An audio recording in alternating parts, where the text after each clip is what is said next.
Bonjour à tous et à toutes et bienvenue pour ECL chez soi. Avant d'aller plus loin, j'aimerais que nous réfléchissions à cette phrase. De courts mots peuvent être plus percutants, plus puissants que de grands discours. Il y a des moments où de grandes phrases n'auront pas d'impact dans nos vies, mais quelques mots courts peuvent impacter nos vies. C'est le cas de ces paroles que Jésus va proclamer. Toi, suis-moi. 3 mots et qui aujourd'hui peuvent encore changer une vie, changer un cœur. Je voudrais avec vous lire ce texte. Vous pourrez relire tout le chapitre 21 de Jean, mais je voudrais avec vous m'attarder quelques instants sur ces versets qui nous disent « Pierre s'étant retourné, vit venir après eux le disciple que Jésus aimait. Celui qui, pendant le souper, s'était penché sur la poitrine de Jésus et avait dit « Seigneur, qui est celui qui te livre ?» En le voyant, Pierre dit à Jésus « Et celui-ci, Seigneur, que lui arrivera-t-il » Jésus lui dit « Si je veux qu'il demeure jusqu'à ce que je vienne, que t'importe, toi, suis-moi. » On va voir ensemble, au travers de cette vidéo, 3 des raisons qui peuvent nous empêcher de suivre pleinement Jésus. Les raisons, il y en a beaucoup. Mais l'exemple de l'apôtre Pierre met en évidence certaines. La première raison que je note, et on le voit dans ce chapitre 21 de l'évangile de Jean, Jésus va parler à Pierre alors qu'ils prennent un repas, et il va poser cette question à Pierre par 3 fois. Pierre, m'aimes-tu ? Les 2 premières fois, Jésus va dire à Pierre, m'aimes-tu dans le sens, est-ce que tu as un amour agapao pour moi ? C'est-à-dire, est-ce que tu as l'amour divin, l'amour qui se donne pleinement, sans rien attendre en retour ? Est-ce que tu es prêt à tout pour moi ? Pierre va lui répondre, oui Seigneur, j'ai de l'amour philia, c'est-à-dire un amour, une amitié. La première raison qui peut nous amener à bloquer devant l'appel de Jésus de le suivre, c'est l'amour que nous avons pour lui. Est-ce que nous avons ce véritable amour dans notre cœur pour Jésus? Un amour qui ne cherche rien en retour, mais un amour qui nous conduit à nous donner, à nous abandonner, à le suivre envers et contre tous. Ou est-ce que nous avons un amour partagé, c'est-à-dire que nous avons, oui, de la sympathie pour Jésus, une amitié pour Jésus. Est-ce que nous aimons Jésus à notre manière, mais tout notre amour est plutôt centré sur autre chose, l'amour partagé. La Bible fait mention plusieurs fois, et Dieu va condamner cela, quand il dira, mais faites tomber vos idoles, c'est-à-dire toutes ces choses auxquelles vous prêtez tellement d'amour, cet amour que vous devriez me donner, faites-les tomber. Aujourd'hui, est-ce que j'ai pas une idole dans ma vie, quelque chose qui prend la première place, quelque chose, que ce soit en pensée, que ce soit dans ma manière de vivre, que ce soit des choses qui m'attirent? Est-ce que mon amour ne serait pas plutôt centré sur cela plutôt que sur Jésus seul? Je voudrais vous rappeler cette parole, si votre amour est partagé, la Bible dit que tout passera, mais que Jésus, lui, demeure éternellement. Il est le même hier, aujourd'hui et pour l'éternité, alors que aujourd'hui, notre amour, agapao, le véritable amour, puisse nous conduire à nous abandonner à lui et à ne pas bloquer. La deuxième raison, c'est Pierre va être freiné quand Jésus va lui annoncer certaines choses qui vont lui arriver.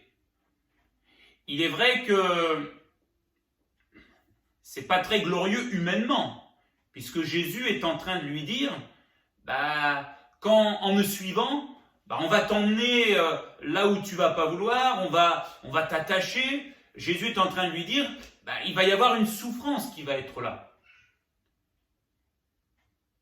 La deuxième raison qui peut nous conduire à bloquer quant à l'appel de Jésus de le suivre, c'est de se dire, qu'est-ce qui va m'arriver? Qu'est-ce que je vais perdre? Qu'est-ce que je vais avoir? Qu'est-ce qui va se passer?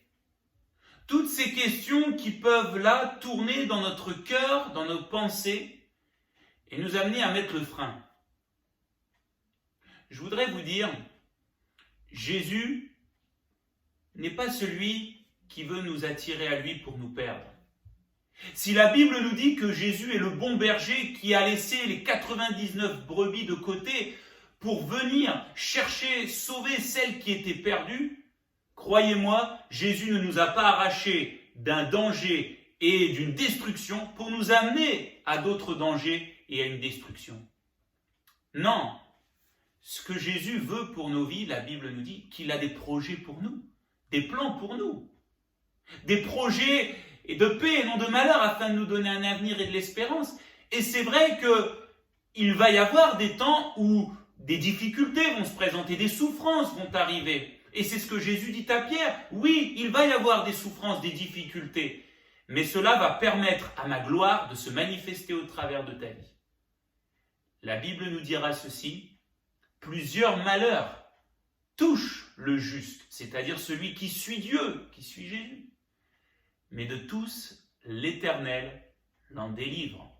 Alors si cette deuxième raison t'amène à bloquer aujourd'hui, Jésus te parle, Jésus t'appelle, et tu bloques parce que tu te dis, oui, mais qu'est-ce qui m'attend? J'aimerais te dire, Jésus a le meilleur pour ta vie. Et le meilleur pour ta vie, c'est que dans les moments difficiles, dans les souffrances, dans les déserts, dans les tempêtes, Jésus va agir, Jésus va montrer sa gloire, sa fidélité, sa puissance, et surtout, Jésus va faire de toi quelqu'un qui va être encouragé, fortifié dans sa foi en lui. Alors, ne bloque pas, mais plonge dans les bras d'amour de Jésus, qui t'aime et qui a le meilleur pour toi. Et la troisième raison que nous voyons dans ce texte, et celle-là, elle est aussi d'actualité. Pierre, en entendant ce qui va lui arriver en suivant Jésus, il va se tourner et il va voir un autre disciple, Jean. Et il semblerait que Jean, lui, il va lui arriver que de bonnes choses et qu'il n'y aura pas de problème pour lui. Et qu'est-ce que Pierre va faire? Ce que chacun d'entre nous, on a au moins déjà fait une fois dans notre vie. Pierre va se comparer à Jean. Et il va dire à Jésus, « Et au fait, Seigneur, c'est bien ce que tu me dis, quoique ça ne me plaît pas. Mais lui, là, il va te suivre aussi.